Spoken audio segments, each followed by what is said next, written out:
حضرت صلی اللہ علیہ وآلہ وسلم پر وحی کا ابتدائی دور اچھے سچے پاکیزہ خوابوں سے شروع ہوا۔ آپ خواب میں جو کچھ دیکھتے وہ صبح کی روشنی کی طرح صحیح اور سچا ثابت ہوتا۔ پھر من جانب قدرت آپ تنہائی پسند ہو گئے اور آپ صلی اللہ علیہ وسلم نے غار حرا میں خلوت نشینی اختیار فرمائی اور کئی دن اور رات وہاں مسلسل عبادت اور یاد الہی اور ذکر و فکر میں مشغول رہتے۔ جب تک گھر آنے کو دل نہ چاہتا تو توشہ ہمراہ لیے وہاں رہتے۔ توشہ ختم ہونے پر ہی اہلیہ محترمہ حضرت خدیجہ رضی اللہ تعالیٰ عنہا کے پاس تشریف لاتے اور کچھ دن توشہ ہمراہ لے کر پھر وہاں جا کر خلوت غزی ہو جاتے۔ یہی طریقہ جاری رہا یہاں تک کہ آپ پر حق منکشف ہو گیا اور آپ غار حرا ہی میں قیام پذیر تھے کہ اچانک حضرت جبرائیل علیہ السلام آپ کے پاس حاضر ہوئے اور کہنے لگے کہ اے محمد پڑھو۔ آپ فرماتے ہیں میں نے کہا میں پڑھنا نہیں جانتا۔ آپ صلی اللہ علیہ وآلہ وسلم فرماتے ہیں کہ فرشتے نے مجھ کو پکڑ کر اتنے زور سے بھینچا کہ میری طاقت جواب دے گئی، پھر مجھے چھوڑ کر کہا کہ پڑھو۔ میں نے پھر وہی جواب دیا کہ میں پڑھا ہوا نہیں ہوں۔ اس فرشتے نے مجھ کو نہایت ہی زور سے بھینچا کہ مجھ کو سخت تکلیف محسوس ہوئی، پھر اس نے کہا کہ پڑھ۔ میں نے کہا کہ میں پڑھا ہوا نہیں ہوں۔ فرشتے نے تیسری بار مجھ کو پکڑا اور تیسری مرتبہ پھر مجھ کو بھینچا، پھر مجھے چھوڑ دیا اور کہنے لگا کہ پڑھو۔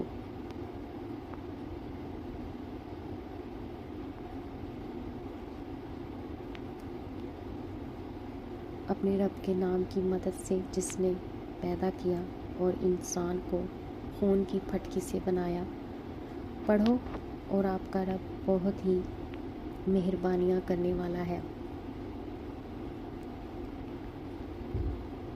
بس یہی آیتیں آپ حضرت جبرائیل علیہ السلام سے سن کر اس حال میں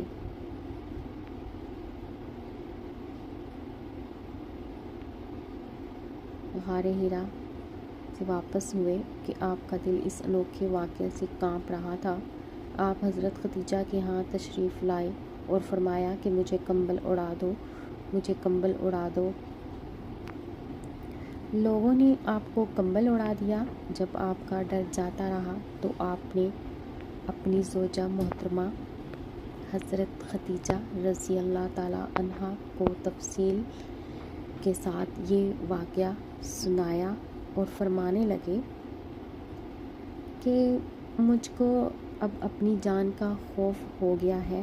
آپ کی اہلیہ محترمہ حضرت خدیجہ رضی اللہ تعالیٰ عنہا نے آپ کی ڈھارس بندھائی اور کہا کہ آپ کا خیال صحیح نہیں ہے۔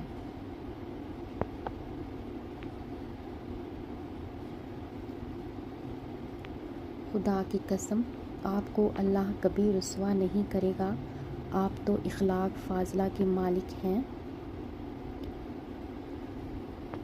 آپ تو کنبہ پرور ہیں، بے کسوں کا بوجھ اپنے سر پر رکھ لیتے ہیں، مفلسوں کے لیے آپ کماتے ہیں، مہمان نوازی میں آپ بے مثال ہیں اور مشکل وقت میں آپ امر حق کا ساتھ دیتے ہیں۔ ایسے اوصاف حسنہ والا انسان یوں بے وقت ذلت و خواری کی موت نہیں پا سکتا۔ پھر مزید تسلی کے لیے حضرت خدیجہ رضی اللہ تعالیٰ عنہا آپ صلی اللہ علیہ وآلہ وسلم کو ورقہ بن نوفل کے پاس لے گئیں جو ان کے چچا زاد بھائی تھے اور زمانہ جاہلیت میں نصرانی مذہب اختیار کر چکے تھے اور عبرانی زبان کے کاتب تھے، چنانچہ انجیل کو بھی حسب منشائے خداوندی عبرانی زبان میں لکھا کرتے تھے۔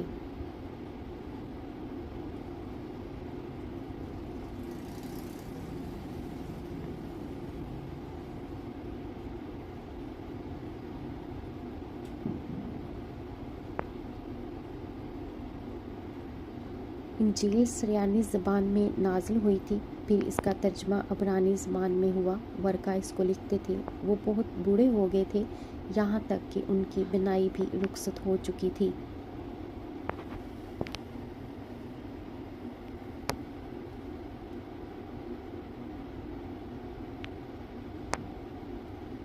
حضرت خدیجہ رضی اللہ تعالیٰ عنہا نے ان کے سامنے آپ کے حالات بیان کیے اور کہا کہ اے چچا زاد بھائی، اپنے بھتیجے محمد صلی اللہ علیہ وسلم کی زبانی ذرا ان کی کیفیت سن لیجئے۔ وہ بولے کہ بھتیجے، آپ نے جو کچھ دیکھا ہے اس کی تفصیل سناؤ۔ چنانچہ آپ صلی اللہ علیہ وسلم نے از اول آخر پورا واقعہ سنایا، جسے سن کر ورقہ بے اختیار ہو کر بول اٹھے کہ یہ تو وہی ناموس معزز رازدان فرشتہ ہے جسے اللہ نے حضرت موسیٰ علیہ السلام پر وحی دے کر بھیجا تھا۔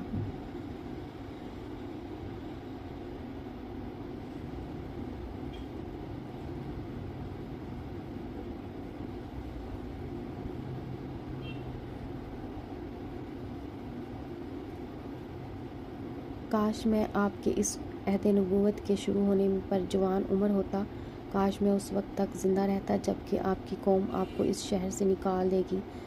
رسول کریم صلی اللہ علیہ وسلم نے یہ سن کر تعجب سے پوچھا کہ کیا وہ لوگ مجھ کو نکال دیں گے، حالانکہ میں تو ان میں صادق و امین و مقبول ہوں۔ ورقہ بولا، ہاں یہ سب کچھ سچ ہے، مگر جو شخص بھی آپ کی طرح امر حق لے کر آیا، لوگ اس کے دشمن ہی ہو گئے ہیں، مگر مجھے آپ کی نبوت کا وہ زمانہ مل جائے تو میں آپ کی پوری مدد کروں گا۔ مگر ورقہ کچھ دنوں کے بعد انتقال کر گئے، پھر کچھ عرصہ تک وحی کی آمد موقوف رہی۔